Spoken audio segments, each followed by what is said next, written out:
The Great Hall of the Galactic Council was filled with representatives from 12 ancient species.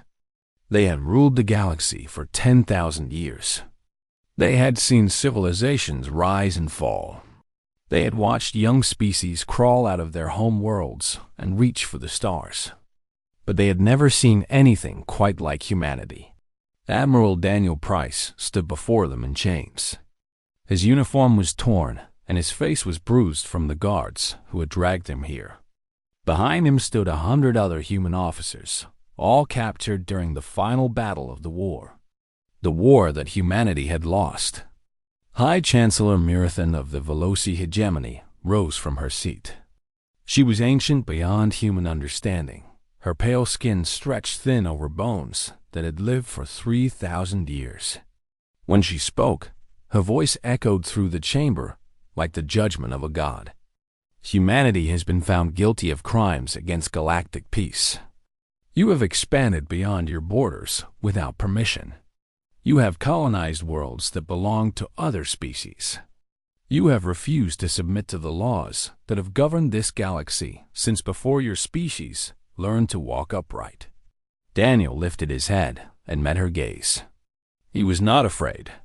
He had stopped being afraid the moment he watched his wife die on the burning deck of his flagship.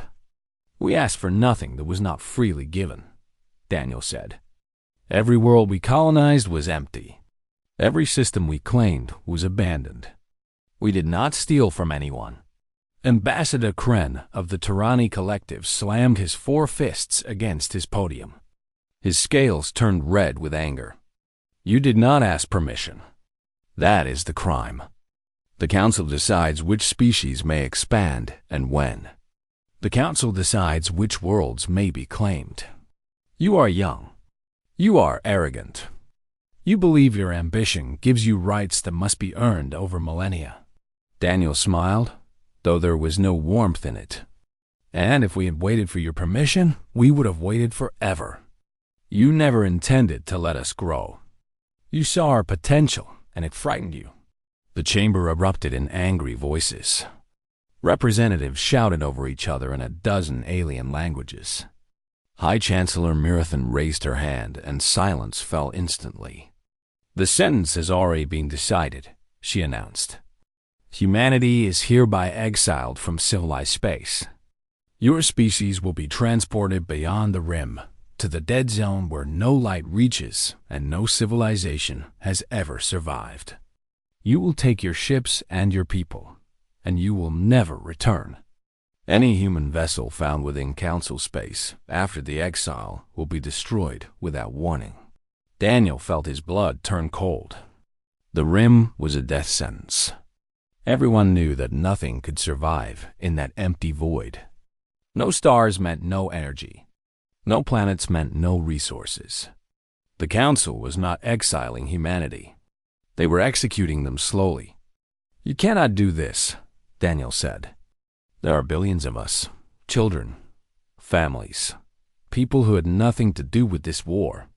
Marathon looked down at him with something that might have been pity. "We can do this.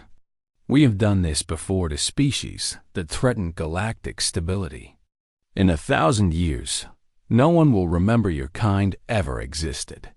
The guards dragged Daniel away. He did not struggle. There was no point in struggling against chains. But as they pulled him through the great doors of the council chamber, he turned his head and shouted one final message. "You will remember us. I promise you that. Someday, you will remember." The exile began 3 months later. 200 human ships gathered at the border of known space, carrying 12 million souls into the darkness. They were the survivors of a species that had once numbered in the billions. The rest had been killed in the war or left behind on occupied worlds. Admiral Daniel Price stood on the bridge of the carrier Relentless and watched the stars grow thin ahead of them. His daughter Laura stood beside him. She was 23 years old, a commander in her own right, and she had inherited her mother's courage. "Father," she said quietly, "the fleet is ready to cross the boundary." Daniel nodded. Behind them, A wall of Council warships ensured that no human vessel could turn back. Ahead of them, only darkness waited. "Send the order," he said. Lavra activated the fleet-wide communication system. Her voice reached every ship, every family, every frightened child who did not understand why they had to leave their homes forever. "All vessels, this is Commander Lara Price. Begin crossing into the rim. Maintain formation and keep your lights burning. We travel together or not at all." One by one, the human ships crossed the invisible line that separated civilization from exile. The Council vessels watched them go, their weapons powered and ready to fire on anyone who tried to escape. When the last human ship disappeared into the void, the Council fleet turned and departed. Their mission was complete. Humanity was gone. On the Relentless, a young engineer named Christopher Hayes worked in the lower decks, trying to keep the old engines running for just a little longer. He was 25 years old, and he had lost everything in the war. His parents, his home, his future. All he had left was his skill with machines and his determination to survive. A fellow engineer named Patricia Webb crawled out from under a console and wiped grease from her face. "The reactor is stable for now," she reported. "But we only have enough fuel for 2 months at current speed." Christopher nodded. "Then we have 2 months to find something out here. Some source of energy we can harvest." Patricia laughed bitterly. "There is nothing out here. That is why they sent us here. To die slowly in the dark." Christopher looked at her for a long moment. Then he shook his head. "They made a mistake," he said. "They think darkness will kill us. But humans learned to master fire when we lived in caves. We learned to cross oceans in wooden boats. We learned to fly through the sky in machines made of metal. Every time the universe tried to kill us, we found a way to survive. This will be no different." Patricia stared at him. "You really believe that?" Christopher smiled for the first time since the exile began. "I have to believe it, because the alternative is giving up. And humans do not give up. Not ever." Somewhere in the darkness ahead, Admiral Daniel Price was having the same thought. He stood alone in his quarters, looking at a photograph of his wife. She had died believing in humanity's future. He would not let her faith be wasted. "They think they have killed us," he whispered to the empty room. "But they have only made us angry. And an angry human is the most dangerous thing in the universe." The fleet sailed deeper into the void, carrying the last hope of their species into the unknown. Behind them, the galaxy forgot they had ever existed. The Council erased humanity from their records and celebrated their victory over the upstart species. They had no idea what they had just created. 300 years passed in the darkness beyond the rim. 300 years of struggle, sacrifice, and survival. 300 years that transformed humanity from a broken species of refugees into something the galaxy had never seen before. The first generation nearly died. The fuel ran out after 2 months, just as Patricia Webb had predicted. The ships went cold and dark. People froze in their bunks. Children cried for warmth that could not be given. It seemed like the Council's plan would succeed after all. But Christopher Hayes refused to accept death. He worked without sleep for 18 days, leading a team of engineers who tore apart their own ship searching for a solution. They found it in the most unlikely place. The void between stars was not empty after all. It was filled with dark matter, an invisible energy that Council scientists had never learned to harvest. Human desperation drove human ingenuity. Christopher built the first dark matter reactor from scraps and prayer, and when he activated it, the lights came back on. That moment changed everything. Word spread through the fleet like wildfire. The humans had found a way to draw power from nothing itself. The darkness that was supposed to kill them became their greatest resource. Admiral Daniel Price did not live to see the full transformation. He died 30 years after the exile, an old man surrounded by his grandchildren. His daughter Laura took command of the fleet and guided humanity through its darkest decades. She built the first permanent stations, turning the generation ships into orbital platforms that could support growing populations. When Laura died, her son Marcus took over. When Marcus died, his daughter continued the work. Each generation added something new. Each generation pushed further into the void. Each generation remembered the promise Daniel had made to the council. Someday, they would return. By the 200th year of exile, humanity had colonized 40 worlds scattered across the Rim territories. They were strange worlds by galactic standards, rogue planets that drifted between stars, asteroids rich with metals, moons orbiting brown dwarf stars too dim for council sensors to detect. Humans learned to live in places where no other species could survive. The technology evolved faster than anyone could have predicted. Without council laws restricting research, human scientists explored forbidden fields of knowledge. They developed weapons that could pierce any shield. They created engines that could bend space itself. They built ships larger and more powerful than anything the galaxy had seen in 10,000 years. Fleet Admiral Samuel Grant stood before the Assembly of Free Humanity on the 250th anniversary of the exile. He was a tall man with gray hair and eyes that had seen too much death. Behind him, a holographic display showed the full extent of human civilization in the Rim. Our ancestors came here with 200 ships and 12 million people, Samuel said. Today, we have 400 warships, 10,000 support vessels, and a population of 800 million human beings spread across 40 worlds. The council sent us here to die. Instead, we built an empire. The assembly hall erupted in applause. Representatives from every human settlement stood and cheered. They had been born in exile, raised on stories of Earth and the betrayal that sent their ancestors into the void. They had never seen a natural sun or breathed air that did not come from a recycling system. But they were proud. They were strong.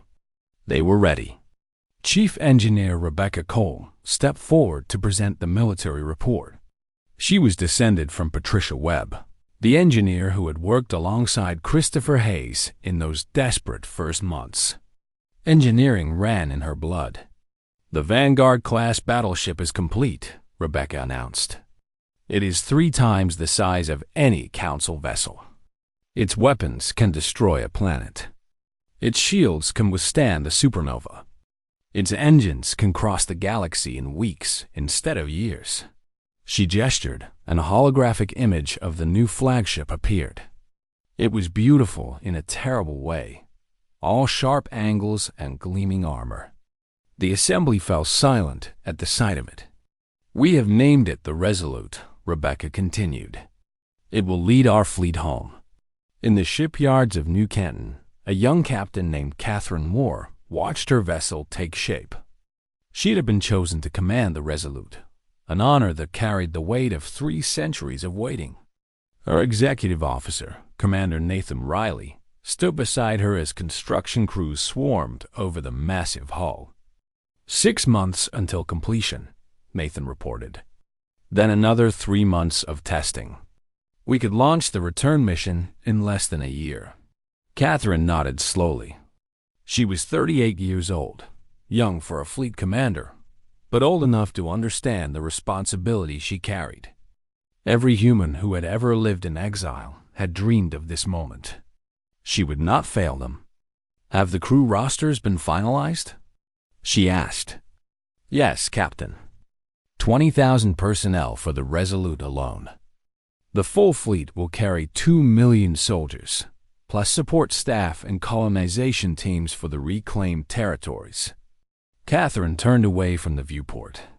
Colonization teams. That sounds so peaceful. Like we are going on a camping trip instead of a war. Nathan smiled grimly. The council has forgotten we exist. They think we died out centuries ago. When we arrive, they will not know what hit them." "I hope so," Catherine said. "Because if they are prepared, if they see us coming, this could be the end of humanity for real this time." Nathan shook his head. "They will not see us coming. Their sensors cannot detect dark matter engines. Their shields cannot stop our weapons. Their strategists have not studied human tactics in 300 years. We have spent every moment preparing for this fight. They have spent every moment pretending we do not exist." Catherine considered his words. He was right, of course. The intelligence reports from captured probe data showed a council that had grown complacent and lazy. The 12 elder races had ruled unchallenged for so long that they had forgotten how to fight. Their fleets were ceremonial, their soldiers untested, their technology stagnant. Humanity, meanwhile, had been forged in the harshest conditions imaginable. Every human child learned to fight before they learned to read. Every human adult knew how to maintain a pressure suit and fire a weapon. They had been shaped by 3 centuries of survival into the most dangerous species the galaxy had ever produced. "Begin final preparations," Catherine ordered. "Send word to all fleet elements. In 1 year, we sail for home." The message spread across human space within hours. On 40 worlds, 800 million people received the news they had waited their entire lives to hear. The return was finally happening. The exile was ending. The council would answer for what they had done. In the darkness of her quarters that night, Catherine read through the old historical files. She found a recording of Admiral Daniel Price, made on the day of exile. His voice was rough with grief, but steady with determination. "Someday, my descendants will return to take back what was stolen from us. I do not know when that day will come. I do not know who will lead the fleet. But I know it will happen, because humans never forget, and humans never forgive." Catherine closed the file and looked out at the stars. The stars that had been invisible to her ancestors, but now burned bright through human-built sensors and screens. "We are coming," she whispered, "and you have no idea what you created when you threw us into the dark." The border station Sentinel-7 floated in the emptiness at the edge of civilized space. It had been built 300 years ago to watch the rim, to ensure that no exiled human ever returned to Council territory. For 3 centuries, it had reported nothing but silence. The crew had grown bored, lazy, comfortable. They believed their posting was a joke, a punishment for officers who had failed elsewhere. Station Commander Vex Aller of the Tyranni species was reviewing supply reports when the alarms began screaming. He jumped from his chair and rushed to the sensor console, where his officers were already gathering with confusion on their scaled faces. "What is happening?" Vex Aller demanded. Senior Sensor Officer Kethra turned to face him. Her scales had gone white with terror, a reaction Vex Aller had never seen from her before. "Ships, Commander. Hundreds of ships. They are emerging from the rim." Vex Aller felt his foreheart stop beating for a moment. "That is impossible. Nothing lives in the rim. Nothing has lived there since the exile." "The exile," Kethra whispered. She understood now. They all understood. On the main view screen, the human fleet emerged from the darkness like a tide of steel and fire. 400 warships moved in perfect formation, their hulls scarred by centuries of survival in the harshest region of space. They were larger than any vessels the Tyranni had ever seen, bristling with weapons that glowed with strange energy signatures. At the center of the formation flew the Resolute, its massive frame dwarfing everything around it. The flagship of humanity's return broadcast a single message on all frequencies, cutting through the panicked chatter of Council communications. Admiral Catherine Moore's voice echoed across civilized space for the first time in 300 years. "This is the combined human fleet to all Galactic Council stations and vessels. 300 years ago, you cast our people into exile. You condemned 12 million souls to die in the darkness. You erased our names from your histories and forgot we ever existed. Vexaler listened in stunned silence. Around him, his crew had stopped moving entirely. They stared at the screen as if watching the end of the world. We survived, Catherine continued. We grew strong, and now we have returned. We do not come seeking permission. We do not come begging for mercy. We come to reclaim what was taken from us. Any vessel that stands in our way will be destroyed. Any station that refuses to surrender will be eliminated. You brought this upon yourselves. Remember that in the days to come. The transmission ended. For a long moment, nobody on Sentinel-7 spoke. Then Vexaler activated the emergency beacon, sending a warning pulse toward the nearest Council fleet base. All hands to battle stations, he ordered. His voice sounded weak even to his own ears. Prepare to engage the enemy. His weapons officer turned to him with despair in her eyes. Commander, they outnumber us 200 to 1. Our weapons cannot penetrate shields of that magnitude. We have no chance of survival.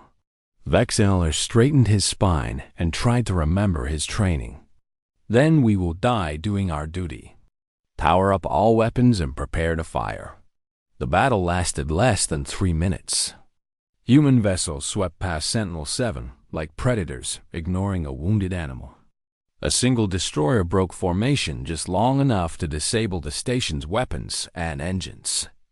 It did not bother to finish the kill. The humans had bigger targets in mind. Vexaler watched them go, surrounded by the wreckage of his command center. He was alive only because the humans had chosen not to kill him. That realization frightened him more than anything else. They could have destroyed his station in seconds. Instead, they had left witnesses. They wanted the Council to know what was coming. The human fleet did not slow down. They swept through Council space like a storm that had been building for 3 centuries. Defense stations fell within hours. Patrol fleets were overwhelmed within days. Every system they entered, they claimed.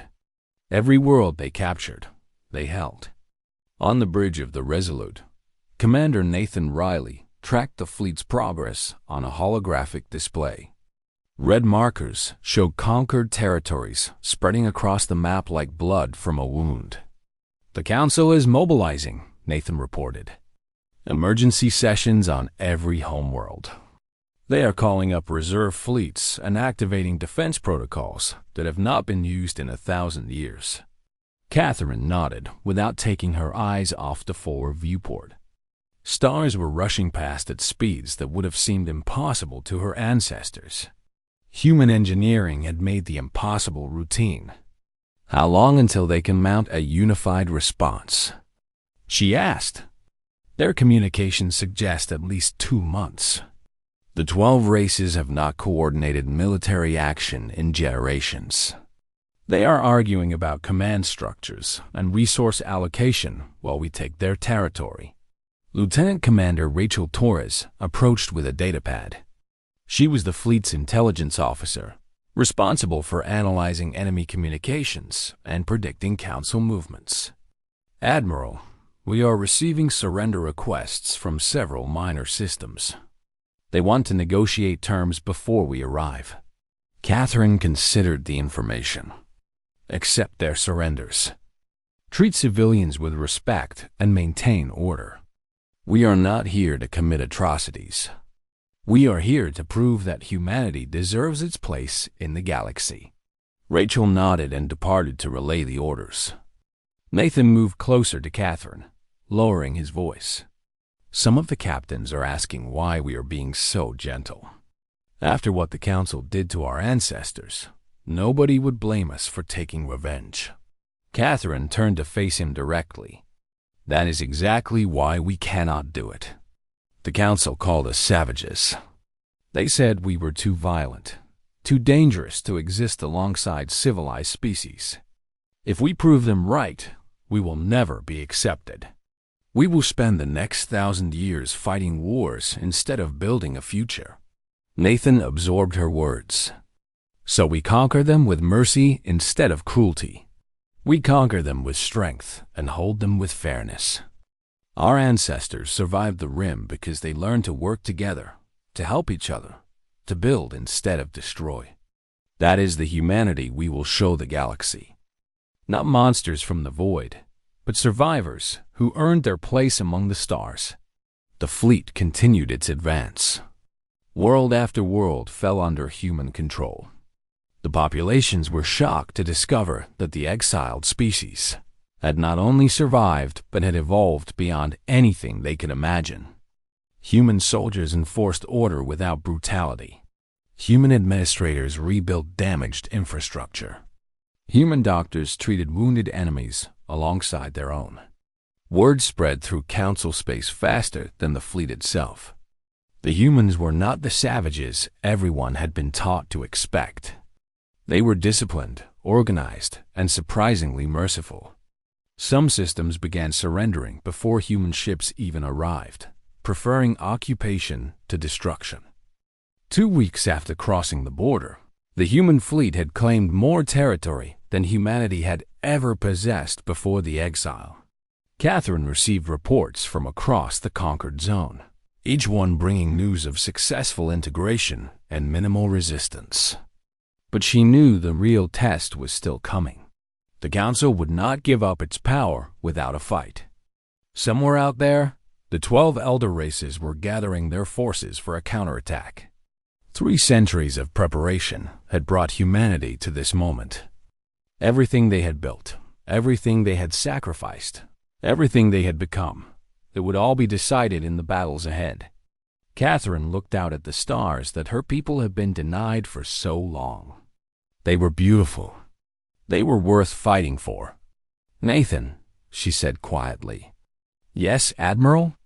"Send a message to the Council. Tell them I am ready to negotiate." Nathan frowned.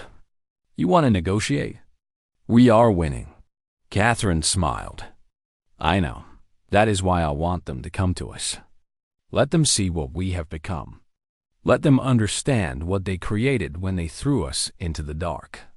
And let them choose whether to submit peacefully or force us to demonstrate our full power." The message went out across all frequencies. The galaxy held its breath and waited.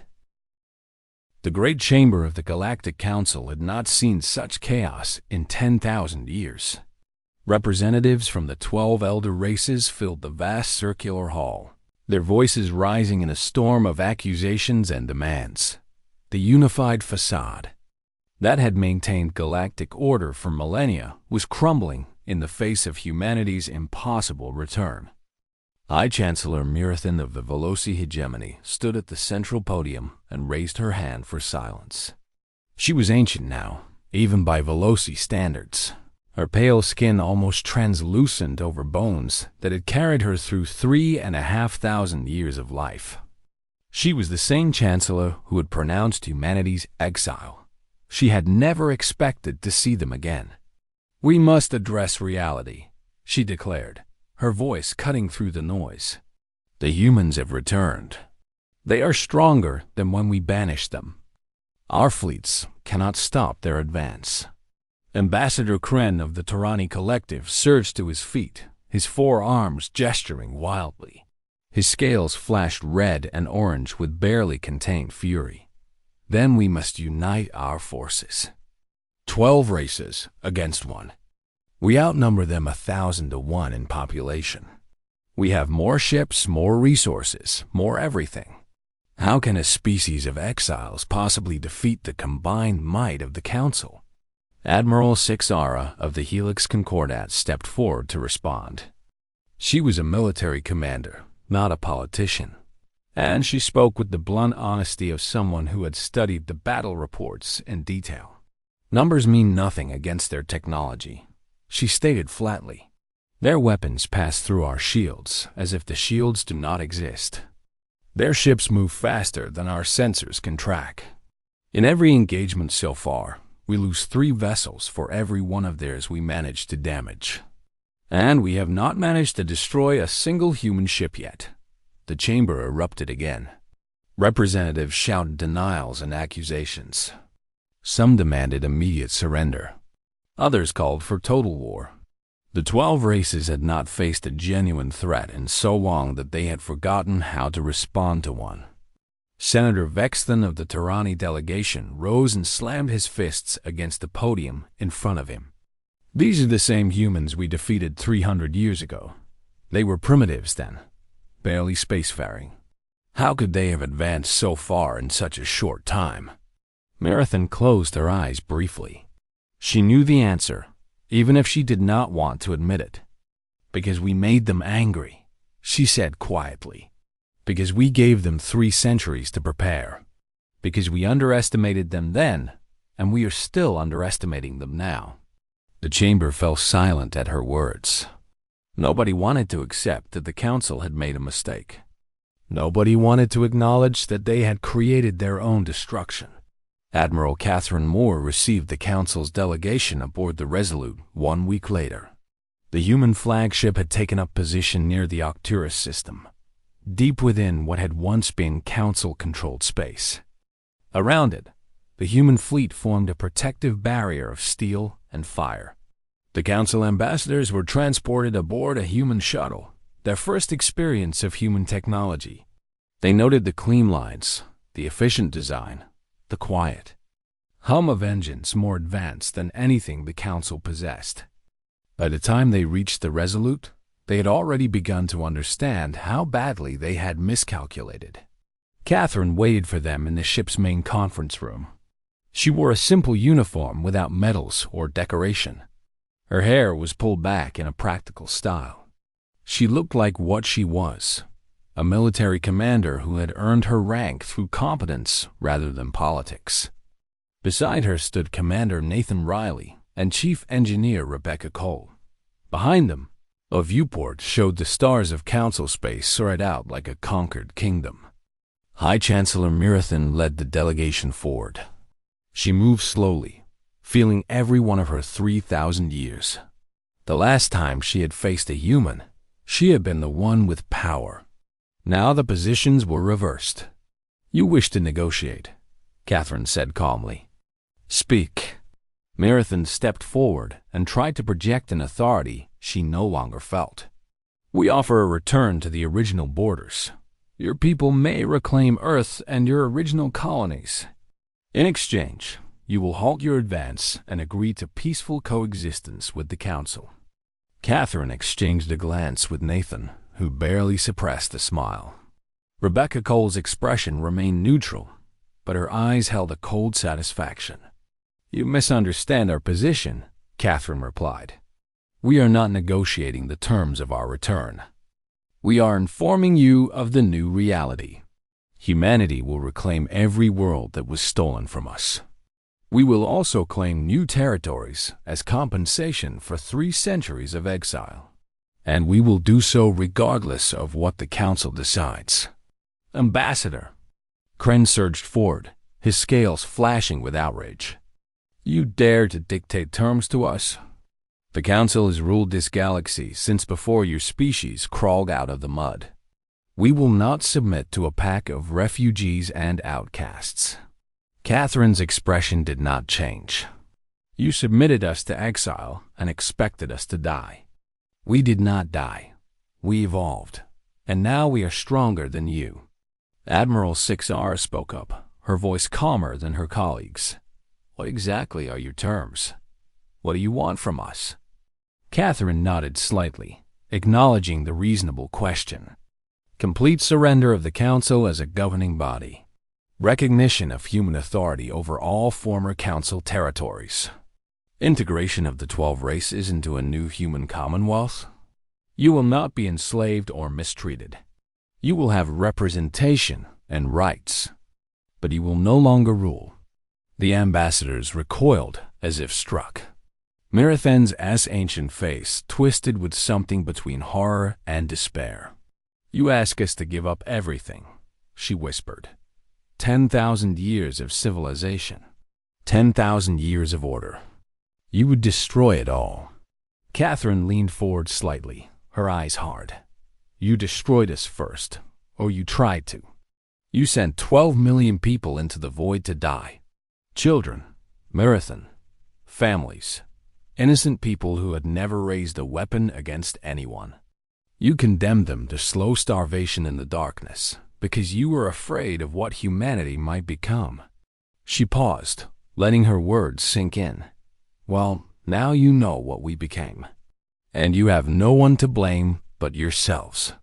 The delegation departed without agreeing to anything. They returned to the council chamber and reported what they had heard. The debate raged for days. Some factions wanted to surrender immediately, arguing that resistance would only lead to more destruction. Others demanded war to the last ship, insisting that the council's honor required them to fight. In the end, pride won over prudence. The council voted to mobilize every available fleet and mount a final defense. They would gather their forces in the Arcturus system and face the human fleet in a single decisive battle. If they won, they would drive the humans back into the rim. If they lost, at least they would have gone down fighting. Admiral 6R was placed in command of the combined fleet. She accepted the assignment without enthusiasm, knowing she was being asked to lead a disaster. But she was a soldier. She would do her duty. 9,000 warships from all 12 races converged on Arcturus over the following weeks. It was the largest fleet the galaxy had assembled in over 5,000 years. Crews trained day and night. Commanders studied every piece of intelligence they had on human tactics. The council poured resources into the effort, as if money and material could substitute for technological advantage. On the Resolute, Catherine watched the enemy build up with something approaching respect. They could have surrendered, Nathan observed. They could have saved themselves. Catherine shook her head. They are too proud and too frightened. They know that if they lose, their entire way of life ends. They would rather die than accept a universe where they are not in control. Nathan considered her words. Then we will have to show them that they have no choice. Catherine turned away from the viewport. Prepare the fleet. When they attack, we end this, one way or another. The final battle was coming. 3 centuries of exile, 3 centuries of survival, 3 centuries of preparation.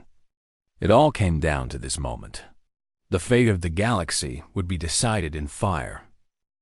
The Arcturus system had never seen so many ships. 9,000 warships from all 12 council races formed a wall of metal and energy across the approach lanes. They represented the combined military might of a civilization that had ruled the galaxy for 10,000 years. Their commanders believed they were about to crush a rebellion. Their crews believed they were defending their way of life. Their leaders believed they still had a chance. Admiral 6R stood on the bridge of her flagship, the Helix Concordat vessel Eternal, Vigil. She was the most experienced military commander the Council had produced in a millennium, and she knew with cold certainty that she was about to lead her fleet to destruction. The intelligence reports were clear. The battle simulations were clear. Human technology was simply too advanced. But orders were orders. The human fleet is entering the system, her sensor officer reported. 400 vessels in standard formation. The flagship Resolute is at the center. 6R studied the tactical display. 400 against 9,000. On paper, it should have been a slaughter. In reality, she suspected it would be just not the slaughter her government expected. All ships, she ordered. Prepare to engage. On the Resolute, Admiral Catherine Moore surveyed the enemy armada with calm professionalism. She had trained for this moment her entire life. Her parents had trained for it before her. Her grandparents before them. Every generation of exiles had contributed something to this final confrontation. That is a lot of ships, Commander Nathan Riley observed. Catherine nodded. It is. But they are fighting to preserve the past. We are fighting for the future. That makes all the difference. Lieutenant Commander Rachel Torres approached with final tactical assessments. All vessels report ready. The Council fleet is spreading wide to attempt an envelopment maneuver. Standard ancient tactics. They have not adapted their strategy at all. Catherine smiled slightly. They cannot adapt. They have been doing things the same way for 10,000 years. Innovation is not in their nature anymore. That is why they exiled us in the first place. They saw our creativity, and it terrified them. She activated the fleet-wide communication system. Her voice reached every human ship, every human soldier, every human soul who had survived the darkness of the Rim. All hands. This is Admiral Moore. 300 years ago, our ancestors were cast into exile. They were told they would die in the void. They were told humanity would be forgotten. They were told we did not deserve a place among the stars. She paused, looking around her bridge at the faces of men and women who had never known Earth, but had never stopped dreaming of it. Our ancestors proved them wrong. They survived when survival was impossible. They built when nothing could be built. They hoped when there was nothing to hope for. Today, we honor their sacrifice. Today, we complete their journey. Today, we take back what was stolen from us. All ships, engage the enemy. For Earth, for the Rim, for humanity. The Battle of Arcturus began. Human vessels surged forward in perfect coordination, their dark matter engines pushing them to speeds the Council ships could not match. The first wave of Council fire splashed harmlessly against human shields, the energy absorbed and recycled into weapon systems. Human weapons returned fire with devastating precision. Council shields flickered and failed. Council hulls cracked open. Council crews died in the thousands. Admiral Sixara watched her fleet being carved apart and felt something between horror and admiration. The humans fought like nothing she had ever seen. Their ships moved as if controlled by a single mind. Their weapons struck weak points that should have been invisible. Their tactics adapted in real time to counter every move the Council made. Order all ships to concentrate fire on the human flagship, she commanded desperately. If we can destroy their command ship, we may be able to break their coordination. It was a reasonable strategy. It should have worked. Hundreds of Council vessels turned their weapons on the Resolute, pouring enough energy into their attacks to crack a small moon. The Resolute's shields absorbed everything. Chief Engineer Rebecca Cole had designed those shields personally. They were the culmination of 3 centuries of human engineering. They could not be broken by anything the Council possessed. Catherine watched the enemy fire wash over her ship like water over stone. Return fire. Target their flagship. End this quickly. The Resolute's main weapons fired for the first time in the battle. A beam of pure energy crossed the distance between the 2 fleets in less than a second. It struck the Eternal Vigil dead center. The Council flagship vanished in a flash of light so bright that crews on both sides had to look away. Admiral Sixara was dead. The Council fleet lost coordination. Ships began retreating in disorder, their captains realizing that the battle was already lost. Human vessels pursued them relentlessly, disabling engines and weapons, but not destroying the fleeing craft. Catherine had given strict orders. She wanted survivors. She wanted witnesses. The battle lasted 14 hours. When the dust settled, humanity had lost 32 ships. The Council had lost 4,000 destroyed and another 3,000 disabled. The remaining 2,000 had surrendered or fled. The war was over. The Council had fallen. 1 month later, Admiral Catherine Moore stood in the great chamber where humanity had once been condemned. The same hall that had witnessed her ancestors being dragged away in chains, now watched as the 12 elder races bowed before a human commander. The flags of the Council races had been lowered.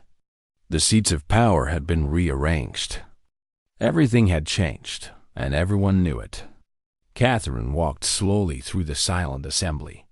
Her boots echoed against the ancient floor. Every eye in the room followed her. Every breath waited for her words. 300 years ago, she began, this council looked upon humanity and saw a threat to be eliminated. You saw a young species that refused to know its place. You saw ambition that needed to be punished. You saw potential that needed to be destroyed. She stopped at the center of the chamber and turned to face the assembled delegates. You were right to see our potential. You were wrong to fear it. You could have embraced humanity as partners instead of casting us out as enemies. You could have helped us grow instead of trying to kill us. You chose exile and extinction. We chose survival and evolution. High Chancellor Marathon rose slowly from her seat. She looked even older now than she had during the negotiations. The weight of defeat had aged her more than 3 millennia of living. What happens now? She asked, her voice barely a whisper. Catherine met her gaze without hatred. There was no satisfaction in this moment, only the resolution of a long and terrible story. The old council is dissolved, Catherine announced. A new order rises in its place. The human commonwealth will govern this galaxy. All species will have representation. All cultures will be respected. No one will ever again be exiled for the crime of ambition. Commander Nathan Riley stepped forward with a datapad containing the terms of integration. You will retain your autonomy in local matters. You will have votes in the Commonwealth Assembly. You will be protected by human law and defended by human fleets. In exchange, you will accept human authority in matters of galactic governance. Marathon looked at the datapad as if it contained her death sentence. In a way, it did. The death of everything she had known and believed in. And if we refuse? She asked. Catherine's expression did not change. You will not refuse. Because refusing means more war, more death, more destruction. And you have seen what happens when you fight humanity. We do not lose. We adapt and overcome. We always have. We always will. The vote was taken. It was unanimous. The 12 elder races submitted to human authority, ending 10,000 years of council rule. The galaxy had a new master. 6 months later, Catherine stood on the surface of Earth for the first time. Human colonists had been returning to the ancestral homeworld in waves, reclaiming cities that had been abandoned for 3 centuries. The planet was recovering faster than anyone had expected. Life was stubborn. Life endured. Humanity had proven that more than any other species in history. Nathan walked beside her through the streets of New Washington, the rebuilt capital of human civilization. Children played in parks that had not seen laughter in 300 years. Families gathered in homes that had stood empty since the exile. The sun shone down on faces that had never felt natural warmth. We did it, Nathan said quietly. We brought them home. Catherine looked up at the sky, where human warships patrolled in protective formation. They were guardians now instead of conquerors. Protectors instead of destroyers. No, she replied. Our ancestors did it. Every generation that refused to give up. Every engineer who built in the darkness. Every soldier who trained for a war they knew they might never see. Every mother who told her children stories about Earth, even though she had never seen it. We are simply the ones who finished what they started. Nathan nodded slowly. He understood. They were standing on the shoulders of giants, completing a journey that had taken 3 centuries to walk. In the void beyond the rim, the abandoned stations and shipyards of human civilization stood silent. They had served their purpose. They had transformed exiles into emperors, punishment into power, darkness into strength. They would be preserved as monuments to human resilience,